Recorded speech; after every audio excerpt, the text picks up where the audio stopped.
Is this where it starts? This is where it starts. We take chocolate bars, which they're big giant chocolate bars. This bar is probably about 10 or 12 pounds of chocolate. We take these bars and we bang them with a hammer. We break them apart and we blend our own chocolate. We take a different combination of different types of chocolate. We blend our own in the machine, and that's why our chocolate tastes like Peterbrooke chocolate and not like Hershey's or Godiva. Words that are too hard to actually say out loud. So we take these big giant bars. I'm gonna let you hold it, but don't lick. Honey, next Christmas, if you're out of stocking ideas, this will do. It smells good. When we had birthday parties here, we let the kids take their photos with it. They pass the bar around, and everybody gets a big cake out of this. So you do birthday parties? We do birthday parties. You can come and dip and make chocolate with us. Everybody gets to make their own treats, and they get to take them home with them. Wow. So tell me this, I know you mix the chocolate here. Is it a secret recipe that comes when you're with Peterbrooke? It is a secret recipe. There's only a few places in the world that you can get chocolate. Only a few chocolate suppliers. Everybody's getting the same chocolate, but we blend our own, and that's why it tastes like Peterbrooke chocolate. Ah. So in Bunnyland, this is Godzilla. If you want to order this bad boy, you have to do that ahead of time, right? It's a good idea to order this ahead of time. We're going to try to have some made so that you can walk in and pick one up, but it'd be a good idea to order it ahead of time. It retails for $100. It's not solid, it is hollow, but it's still a good 4 or 5 pounds of chocolate. We're going to put an Easter ribbon around his neck. It'd be a great centerpiece or something like that, so we're going to fill this up right now. Excellent. Guaranteed to have your little ones bouncing off the walls. Sure. First, we want to give it a really good coat all the way through the mold.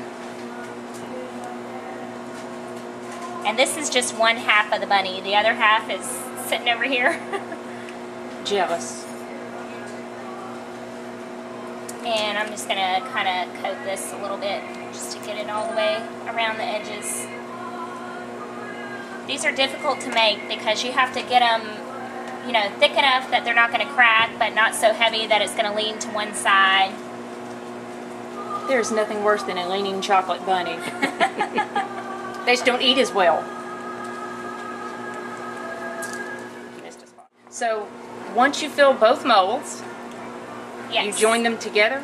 Yes, we're going to join them together, and then we'll continue to rotate the bunny back and forth, flipping it over and back. Trying to make sure that it's getting evenly coated all the way through. Like I said, we don't, you know, we want it to be thick enough that the bunny's not going to crack. So, and I'm going to have to bang him down and make sure we're covering all those air pockets.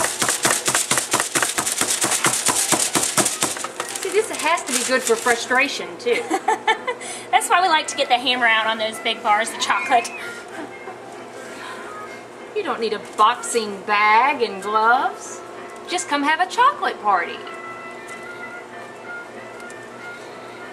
Figure we might as well. How long does it take it once you have it put together? How long does it take it to set? It's going to take a little while, probably about 20-30 minutes or so to get it to set. You know, because there are going to be some parts of the chocolate that are really thick. I'm just going to let the rest of this excess chocolate drain off. Poor chocolate, it's not your time.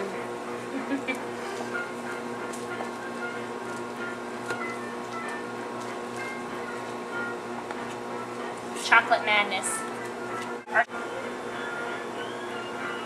I had no idea it was so complicated to make a chocolate bunny. Well, this one is just really difficult. The other ones are really easy. We're making them solid. You know, there's not...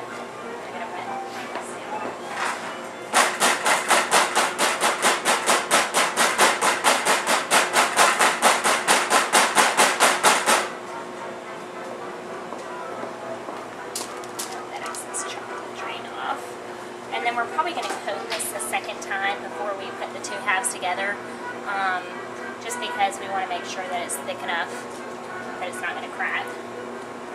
And then you have to be really careful about how long we leave it in the fridge, because some parts are thicker than others, but if the part's too thin, then, you know, we'll have a crack in our bunny. So we're kind of making a mess, but that's kind of the gist of how that goes. Right. Okay, so my next question is, if there is, due to a technical error, a crack in the bunny, who gets to eat it? We melt the bunny back down. We melt the bunny back down so we don't have a lot of waste. We're going to melt that back down and start all over again. It was a nice try.